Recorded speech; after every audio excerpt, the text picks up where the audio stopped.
రేవంత్ రెడ్డి కూడా నేను చెప్తా ఉన్నా, అడ్డిమారి గుడ్డి దెబ్బకు ముఖ్యమంత్రి అయినావు, పని చేసింది లేదు, పీకింది లేదు, ఎన్నడూ ప్రజలకు సేవ చేసింది లేదు, ఒక్క ప్రజా ఉద్యమంలో పాల్గొన్నది లేదు, ఏదో లక్కీ డ్రాల లక్కీ లాటరీ తలిగినట్టు తలిగింది. పని చేయి, ప్రజలకు వచ్చే పని చేయి, లేకపోతే ఒకటే జరుగుతుంది, గుర్తుపెట్టుకో.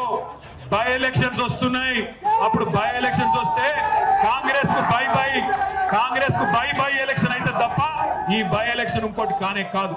బై చెప్పే ఎలక్షన్ అయితే కాంగ్రెస్ కు టాటా బై చెప్పి ఇక చాలు మీ దరిద్రం అని చెప్పి ఎలగొట్టే రోజులు దగ్గరలో ఉన్నాయి. మీ అందరినీ నేను ఒకటే కొడతా ఉన్నా, మనం ఎట్లాగో ఇప్పుడు కార్పొరేటర్ ఎలక్షన్ ఇంకో 6 నెలల్లో ఎదుర్కోవాల్సి ఉంటుంది. బై ఎలక్షన్ కూడా వస్తుంది, ఉప ఎన్నిక కూడా శేర్లింగంపల్లిలో మనందరం కలిసికట్టుగా ఎదుర్కొందాం. కానీ నువ్వు గొప్ప నేను గొప్ప అంటే నడవదు. ఇప్పుడు తిరిగి ఈ రాష్ట్రాన్ని మళ్ళీ పట్టి మీద పెట్టాలి, బండి మీద ట్రాక్ మీదకి ఎక్కియాలంటే కేసీఆర్ గారి నాయకత్వం ఖచ్చితంగా ఈ రాష్ట్రానికి అవసరం. గులాబీ జెండానే తెలంగాణకు శ్రీరామ రక్ష.